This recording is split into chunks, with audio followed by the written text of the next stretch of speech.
E aí, pessoal, antes da gente entrar nos recursos de espécie, é importante a gente tratar de uma espécie que não é recurso, mas é uma forma de interposição de recurso, que é o recurso adesivo. Basicamente, o recurso adesivo consiste no quê? Tá lá no artigo 500 do CPC. O recurso adesivo, você não recorreu. Você não recorreu tempestivamente, porque você não tinha interesse no recurso. Você não tinha interesse no recurso.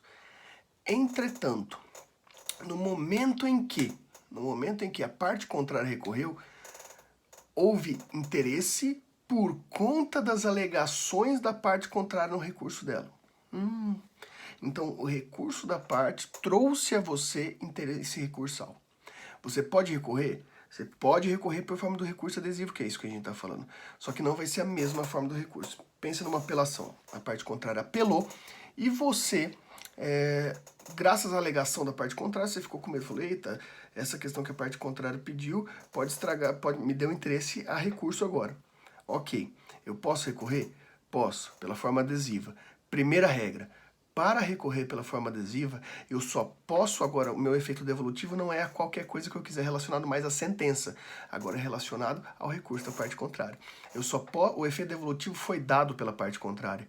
A parte contrária deu efeito devolutivo horizontal, né? Horizontal contra a sentença. Então o efeito devolutivo é só o que a parte contrária deu. Eu só posso ter efeito devolutivo aquilo que já foi dado pela parte contrária. Não sou eu mais que escolho. O efeito devolutivo que eu posso alegar verticalmente agora é só ao efeito devolutivo horizontal dado pela parte contrária. E agora, feito isso, eu vou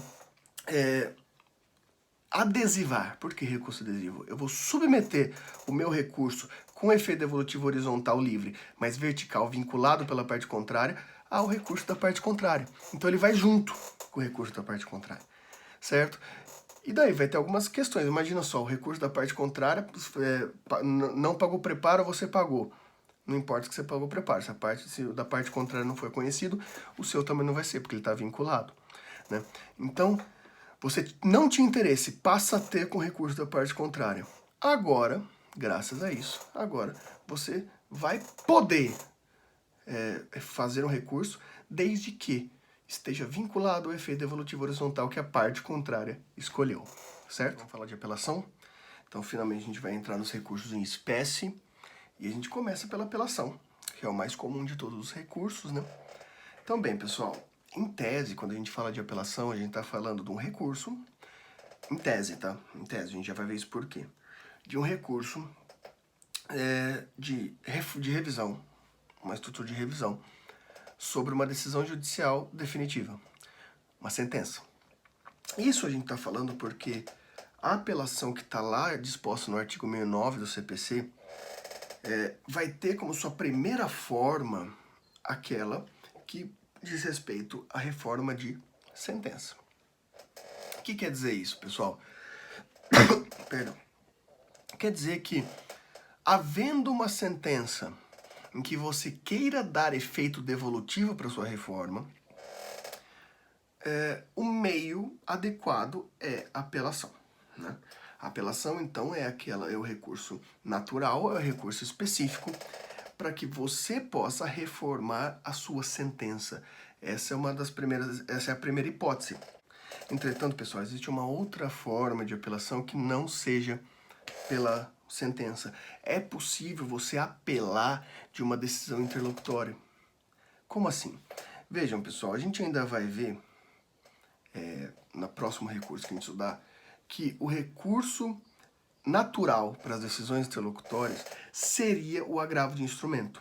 Quando você tem uma decisão interlocutória, o agravo de instrumento seria o recurso natural que levaria a esse seu recurso. Porém, é importante frisar antecipadamente, antes de a gente entrar no agravo, que o agravo de instrumento ele é taxativo.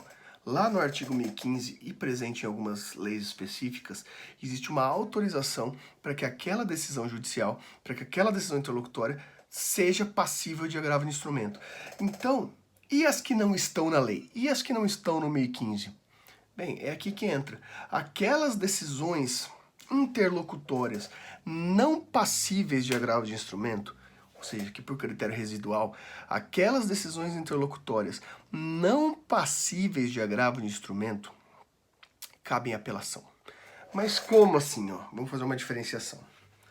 Sentença, saiu a sentença. Qual é o seu prazo para apelar? 15 dias. Normal. É prazo único. 15 dias para apelar. Você teve uma decisão interlocutória que você não se conforma.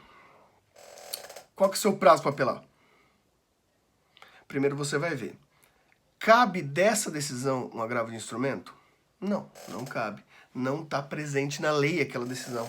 Aquela decisão não está clara, não está expressa na lei que aquela decisão é cabível de agravo de instrumento.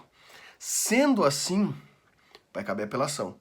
Então, deu a decisão, 15 dias depois eu vou entrar com apelação? Não. É aí que está o segredo. Quando a decisão interlocutória não é cabível de agravo de instrumento, o que você faz? Nada. Como assim? Nada. O processo continua. Você não tem o direito de recurso imediato dessa decisão interlocutória. Como assim? Tá, vamos dar um exemplo. Vamos dar um exemplo que a gente já deu aqui, que talvez fique fácil para vocês visualizarem. Você pediu testemunhas, o juiz não deixou ouvir aquelas testemunhas. Ele achou que as testemunhas eram demais, você tinha pedido 6 testemunhas, ele deixou ouvir 3 e as outras 3 ele recusou. Você fala, não pode, porque essas 3 testemunhas que ele recusou são necessárias. Ah, então eu vou ter que agravar. Vou no 1015, não está presente no 1015 a possibilidade de agravo de instrumento nessa hipótese. Então cabe apelação. O que eu vou fazer? Nada. Eu vou esperar até a sentença. Depois de dada a sentença, abre-se o prazo de apelação. De apelação só da sentença? Pode ser, mas de apelação da sentença e das decisões interlocutórias não agraváveis. Então, ao ter sido feita a sentença, eu vou ter 15 dias de prazo para apelar. Então, o prazo para apelação sempre começa da sentença. 15 dias de prazo para apelar. Se eu tinha uma decisão interlocutória não agravável, então eu busco lá no processo, lá na parte do processo em que teve essa decisão, e agora eu recorro delas por meio da apelação. Então agora, por meio da apelação, eu vou fazer um recurso de apelação sobre uma decisão interlocutória não agravável por instrumento. Decisões interlocutórias não agraváveis agraváveis imediatamente, não agraváveis por instrumento. Então vai ser no prazo único da apelação, que é 15 dias da intimação da sentença. Mesmo que o ato da decisão interlocutória tenha ocorrido lá atrás, é na sentença, é dos 15 dias da sentença, que é o momento específico para se apelar de decisões interlocutórias não agraváveis. Ah, mas eu também quero apelar da sentença. Pode? Sim. Se você chegou na sentença e quer apelar da sentença e também de decisões interlocutórias não agraváveis, vai ser tudo numa apelação só. Entenderam? Ok. Vamos prosseguir? As dúvidas sempre abertas aí ao pessoal. Ok.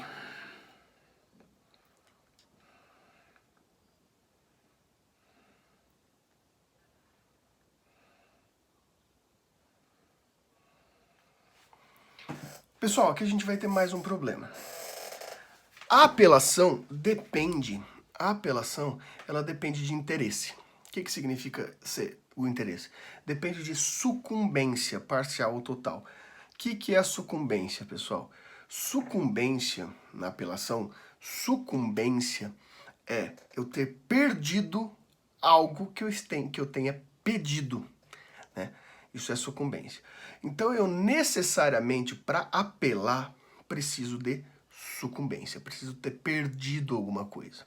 E ter perdido em relação à fase final, né? A minha pretensão, ao meu pedido. Isso é óbvio, né? Então qual que é o problema disso? Isso vai dar problema pra gente especificamente no ponto da decisão, da apelação por decisão interlocutória não agravável. Pensem comigo. Lá no meio da sua do seu processo, teve um ato que não era contemplado pelo agravo de instrumento. Ou seja, ato para ser apelado, ato para ser feito na apelação. Então você deixa rolar o processo, chegando na sentença, quando sair a sentença você vai apelar. Qual é o problema? Qual é o problema aqui?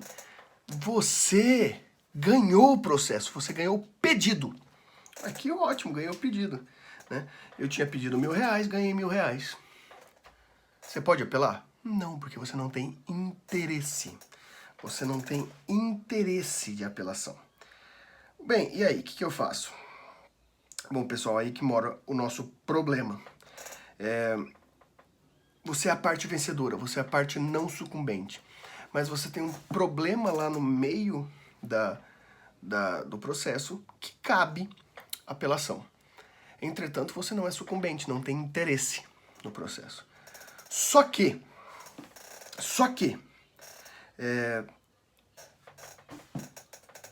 você imagina, isso pode vir a ser um problema futuro. Isso pode ser que haja uma reversão do processo graças a esse erro. Alguém pode pedir uma nulidade, por exemplo. Eu preciso recorrer sobre isso. O que farei eu? Pessoal, aqui a gente vai ter uma possibilidade que é chamada de apelação subordinada. É uma espécie de recurso adesivo. Como assim? Na apelação subordinada, é para esse caso que eu não sou sucumbente, mas tem uma possibilidade de apelação de decisão interlocutória não agravável. Eu posso apelar desde que a parte contrária apele também. Eu posso apelar desde que a parte contrária apele também. Como assim? Não sou sucumbente, não tenho interesse por apelação. Ok. Agora eu vou aguardar. Aguardar o quê? Aguardar ver se a parte contrária vai apelar, porque ela é sucumbente, ela tem interesse. Se a parte contrária apelar, eu vou fazer uma apelação subordinada à apelação da parte contrária. Eu vou pegar a apelação da parte contrária e vou pegar o caráter da decisão interlocutória não agravável, o meio é a apelação, e eu vou adesivar, eu vou juntar, eu vou protocolar após o protocolo da apelação da parte contrária, para que ela seja vinculada à apelação da parte contrária. Eu vou subordinar a minha apelação à apelação da parte contrária. Eu vou subordinar a minha apelação à apelação da parte contrária. Certo? Isso é muito parecido com a ideia de recurso adesivo.